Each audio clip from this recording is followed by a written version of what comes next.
In this video, we're going to show you the repair process to replacing the 90-degree gearbox housing on your STACYC. All right, now go ahead and remove the battery. And the first step will be to take a 4mm Allen and loosen up and remove the bolts holding on the footrest. Once you've got both those bolts out, go ahead and tap it forward and the footrest will slide forward and off. Now you'll grab a Phillips screw and remove the 7 Phillips screws that hold the side panels together. You'll notice if you have an older bike, they have T10 Torx screws instead of the Phillips style on this bike. Now once you've got all 7 screws loose, go ahead and split the side panels apart, but be careful not to drop any of the screws on the ground. Next, you will remove the battery connector. Pay close attention to how that was installed, as when you go to put it back together, there is some locating features there. All right, the first step to removing the rear wheel will be to remove the 8mm brake cable hanger, nut and bolt. So go ahead and loosen these two and remove them from the bike. You'll notice as you're disassembling it, there's 2 sets of nuts on the back side of it.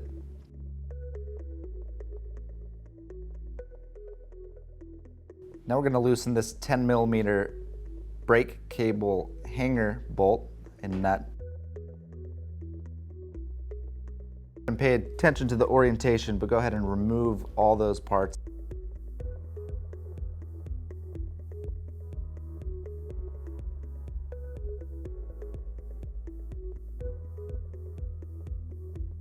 Next, we're going to switch our attention over to the rear axle. We're going to loosen the left-hand side first. Then we're going to move over to the right-hand side and loosen the chain adjuster. Go ahead and loosen this nut about a 1/4 inch off of the actual chain adjuster so we could gain a little bit of room to remove the rear wheel.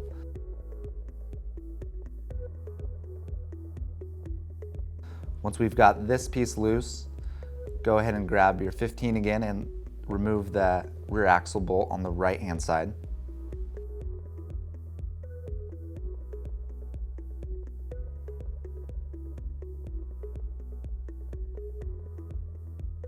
Now once you've got this nut and bolt off of the bike, the chain adjuster will slide off. Once the chain adjuster is off, go ahead and take a look at it. You'll notice that there's more material on one side, that the hole's offset on the chain adjuster.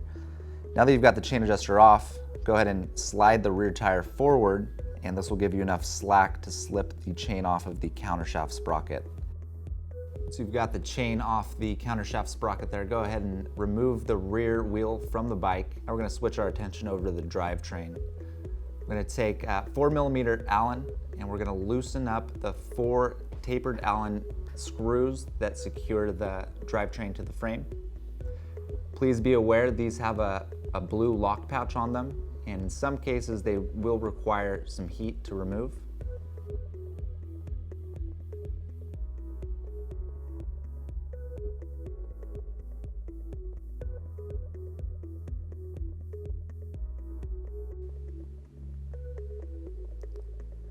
Now once you've got all 4 screws removed from the bike that hold the drivetrain on, go ahead and slide the motor back just a little bit so you can gain access to the throttle connectors in the down tube. Go ahead and disconnect the throttle connectors.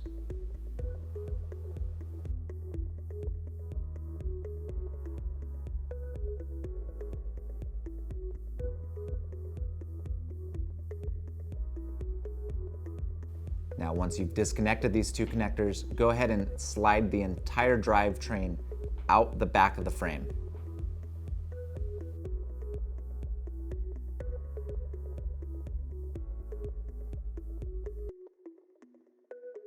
Okay, now the first step to removing the motor and ESC from the drivetrain will be to remove these 4 long Phillips screws that secure the motor to the 90-degree gear housing. And once you've got them loose, in your hand you're going to twist the motor counterclockwise about 2 degrees to separate the motor from the planetary gearbox. Okay, now that you've got the motor and ESC disconnected from the gearboxes, go ahead and remove the 4 Phillips screws that secure the planetary gearbox to the 90-degree gearbox housing. Be sure when you remove this that spacer is slotted in and it cannot fall out. So you'll notice if you twist it over just a little bit, now it is set in place. If you were to set this on the table the opposite way, the little gears inside have a chance of falling out and becoming a headache to reinstall. Once you've got the planetary removed and secured on the table, sitting the right way down, go ahead and remove the 4mm Allen that secures the countershaft sprocket onto the 90-degree gearbox housing. You may need to use a gear puller to remove the countershaft sprocket from the gearbox.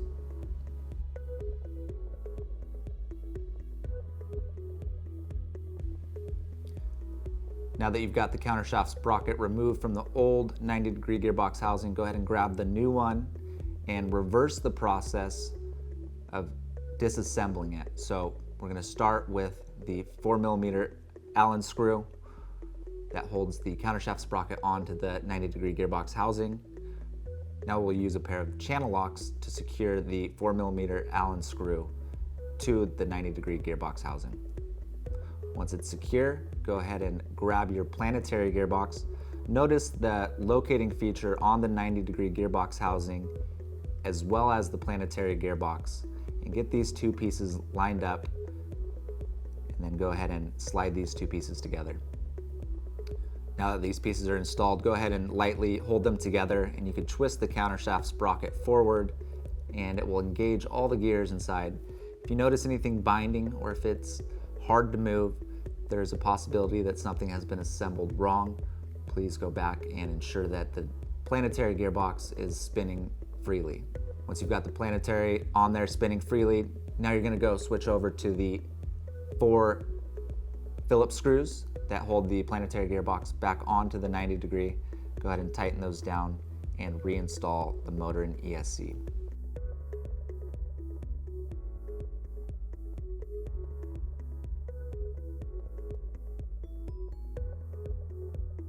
Reverse the process of disassembling it to reassemble it. Be sure that the positive power lead is facing up and the countershaft sprocket is facing towards you.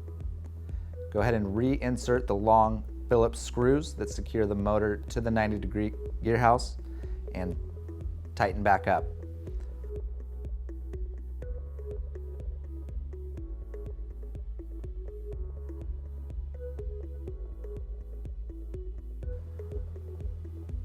Once these Phillips are tight, go ahead and ensure that there are no gaps in between the motor mount and the planetary gearbox. Now, in order to reinstall the drivetrain, simply reverse the process of removing the motor from the bike.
To reinstall the wheel, go ahead and get everything lined up, get the chain guard on the bike with the wheel and the chain.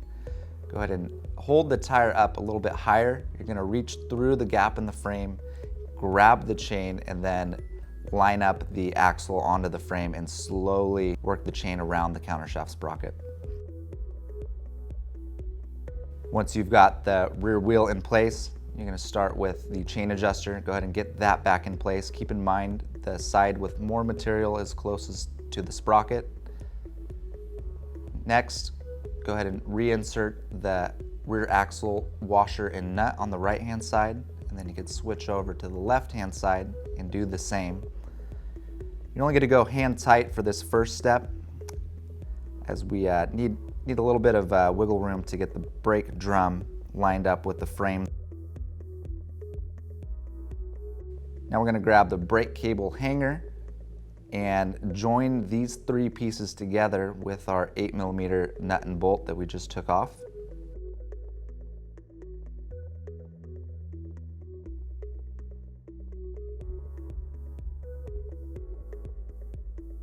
Be sure this bolt has a washer, and then go ahead and reinstall the two nuts on the backhand side.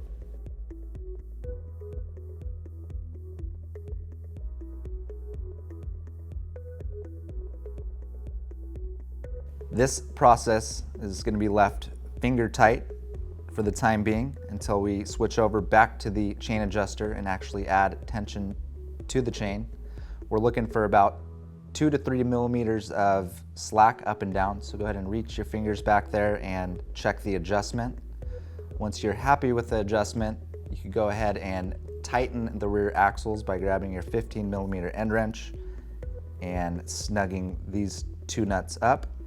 Once you've got the axles tight, tighten down your brake cable hanger and then reattach the brake cable to the brake drum.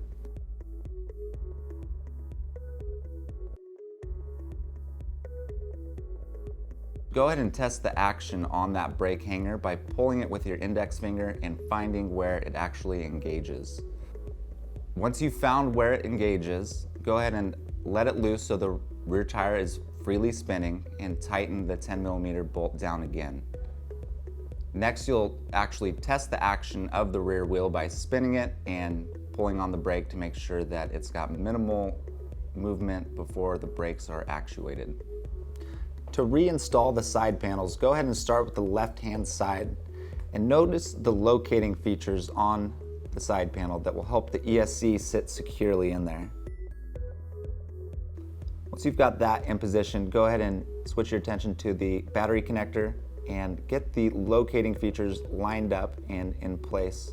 And then you're going to grab the right-hand side panel and apply that to the bike. Now you want to get down low and make sure that the battery connector comes together seamlessly on the bottom, and I always start with the bottom screw to ensure that those connectors don't have any problems down the road, that part is secure. So go ahead and check it for spacing right along those lines, make sure that it is secure. And now you can move along to the other 6 screws. Pay close attention. 6 screws are a little bit longer, and those go into the side panels.